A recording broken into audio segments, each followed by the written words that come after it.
Hi there, let's prepare for parts of speech. Today we are going to shoot second part of parts of speech. पिछले parts of speech में पिछले part में हमने सीखा कि कैसे हम प्राइमरी वर्ड में कोई सफिक्स या प्रीफिक्स को ऐड करके कैसे एक नया वर्ड फॉर्म करते हैं और फॉर्मेशन के बाद वह नाउन होता है, वह एडजेक्टिव होता है या एडवर्ब होता है। आज हम प्रैक्टिस करने वाले हैं कुछ वर्ड्स को और बढ़ाकर सीखने में, क्योंकि अगर हम रूल्स सीख लेते हैं तो हमारी प्रैक्टिस वीक रह जाती है। हमें प्रैक्टिस करना है मोर एंड मोर वर्ड्स को लर्न करने में, तो हम इसको अब शुरू करने वाले हैं। This is Rahman and I welcome you to our ऐसी क्लासेज ऑफ इंग्लिश लैंग्वेज।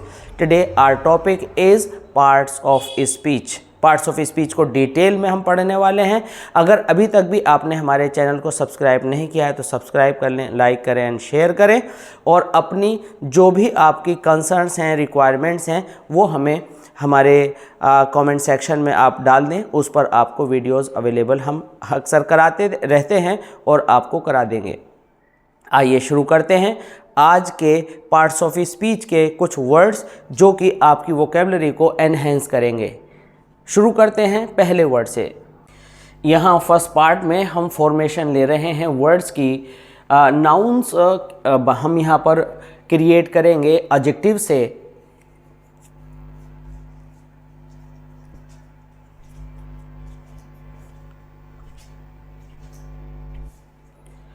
यहाँ फर्स्ट पार्ट में हम फॉर्मेशन कर रहे हैं वर्ड्स की।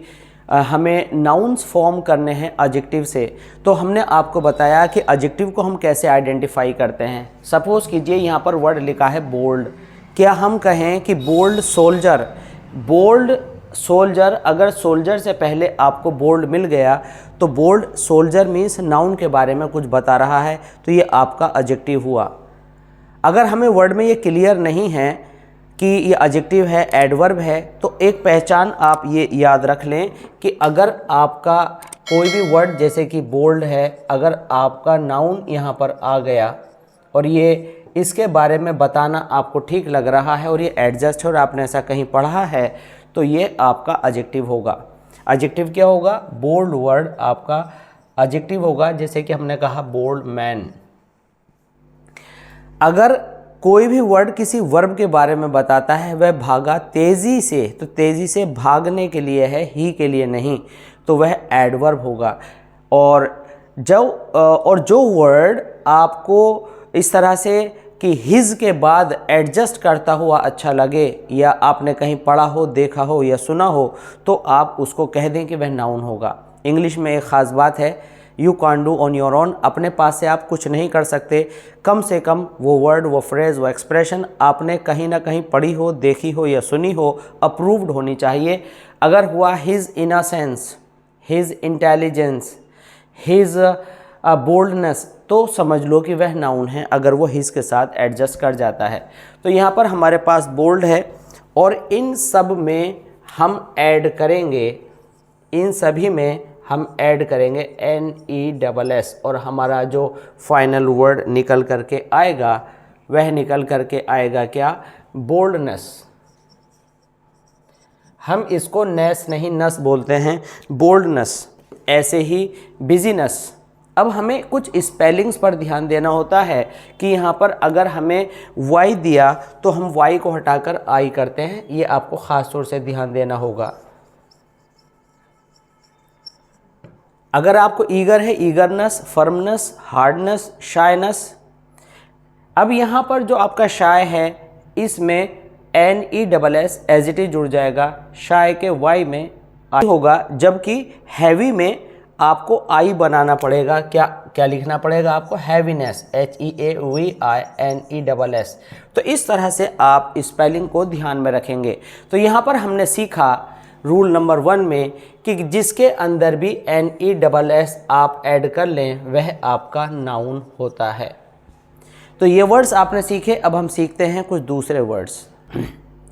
नाउन की फॉर्मेशन में हम यहाँ पर अपने दूसरे पार्ट में हैं और इस पार्ट में हम नाउन फॉर्म करेंगे, लेकिन नाउन को फॉर्म करने में हमें या तो इनमें यहाँ पर T जोड़ना है या हमें ITY जोड़ना है।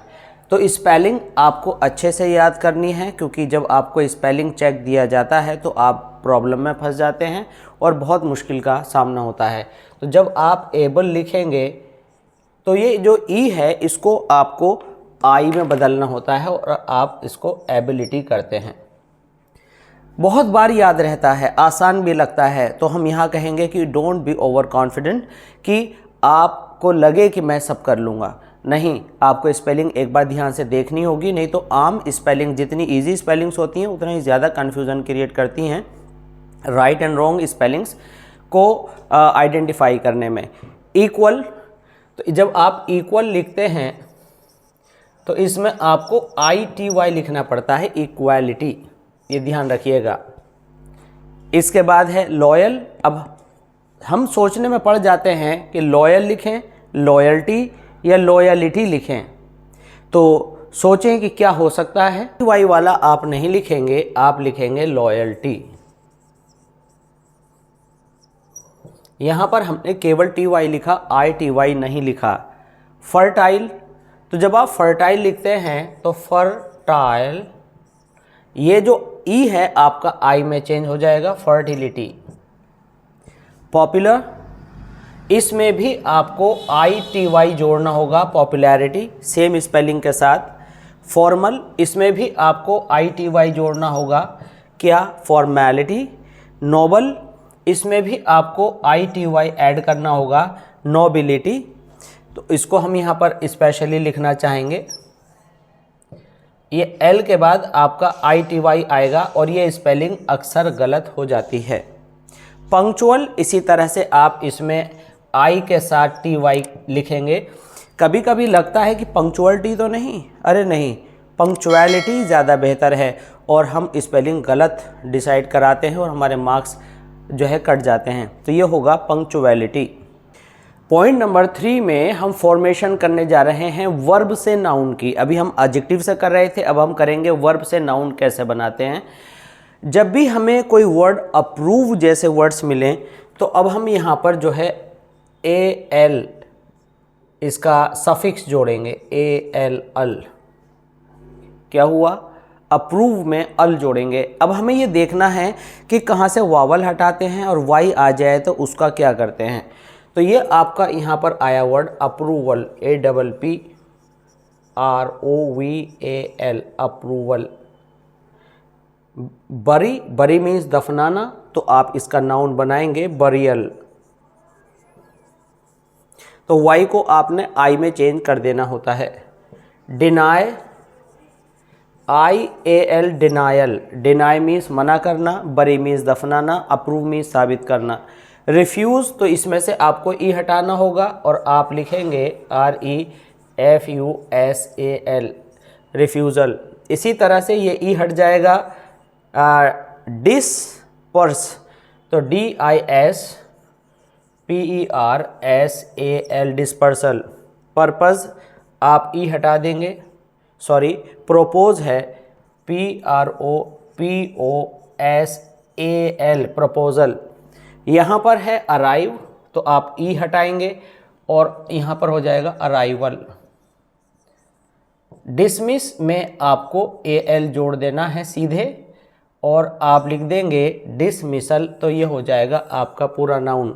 डिसमिसल क्रिकेट में आपने देखा होगा, जब बॉल आती है सीधी विकेट से टकराती है और डिसमिसल हो जाता है प्लेयर का।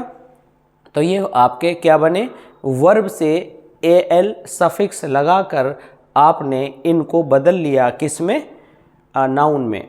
अब चलते हैं कुछ दूसरे वर्ड्स की तरफ। इस पॉइंट 4 में हम फिर नाउन फॉर्म करेंगे वर्ब से, लेकिन अब की बार जो हमारा सफिक्स है वो AL ना हो करके हमारा होगा AGE, जिसे हम प्रोनाउंस करते हैं इज। तो किस तरह से करेंगे, इसमें हमें जोड़ना है AGE। अब AGE में भी हमें यह ध्यान रखना है कि अगर किसी वर्ड के लास्ट में, किसी वर्ब के लास्ट में ई आए तो आपको AGE कैसे ऐड करना है ये देखेंगे। पिछले वर्ड्स में हम क्या करते थे कि ई हटाकर आई करते थे, लेकिन हम यहाँ पर जो हमारा फॉर्मेशन आएगा वो सीधे से आएगा BREAK। हमने ई को हटा देना है, ब्रेक एज। अब यहाँ पर जो एज आया एक्चुअली ये इज बोलेगा, ब्रेकेज नॉट ब्रेकेज, ब्रेकेज पास। ऐसे ही इसमें आप एज ही जोड़ेंगे और आप कहेंगे Passage, PASSAGE Passage.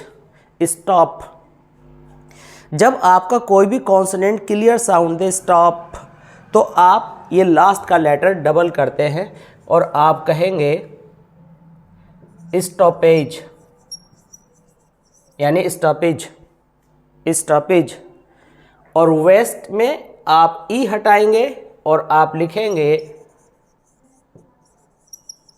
Vestige not wastage, Vestige. Carry, carry में से आप वाई हटाएंगे और लिखेंगे कैरिएज, कैरिएज, कैरिएज नहीं कैरिएज। मैरी में से आप वाई हटाएंगे और आप लिखेंगे मैरिज, ना कि मैरिएज। Leak, leakage. और स्टोर में से भी आप ई हटाएंगे और लिखेंगे स्टोरेज।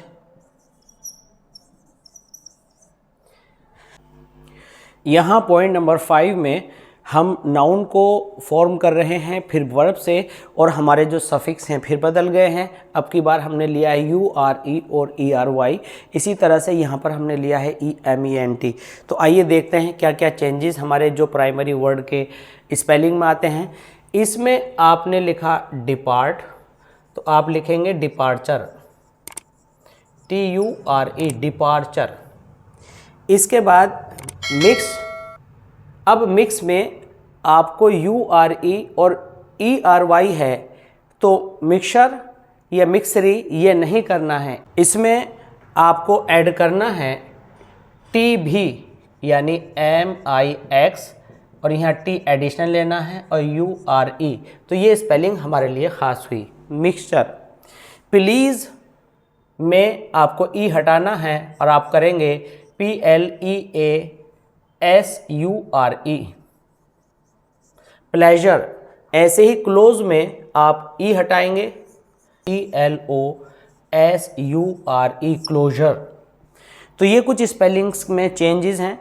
अब यहाँ पर हमें डिलीवर है, अब हमें ये वाला पार्ट यहाँ यूज़ करना है, डिलीवर, डिलीवरी। तो आप स्पेलिंग लिखेंगे DELIVERY, डिलीवरी। अब यहाँ पर जब हमारा एंट्री आया तो एंट्री में से आपको ई हटाना पड़ेगा और आप लिखेंगे ENTRY। जबकि इनके अंदर डिस्कवर तो केवल आपको वाई लगाना है, रिकवर जबकि केवल आपको वाई लगाना है, आपकी ERY ऑलरेडी यहाँ पर दी गई है।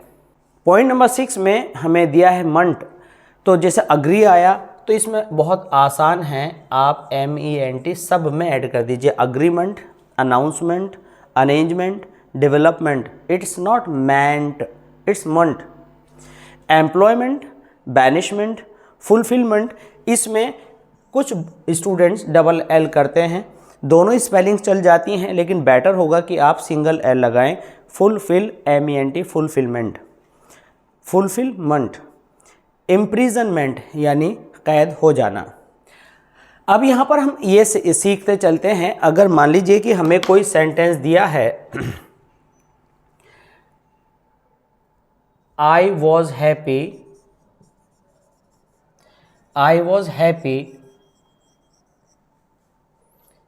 at the closure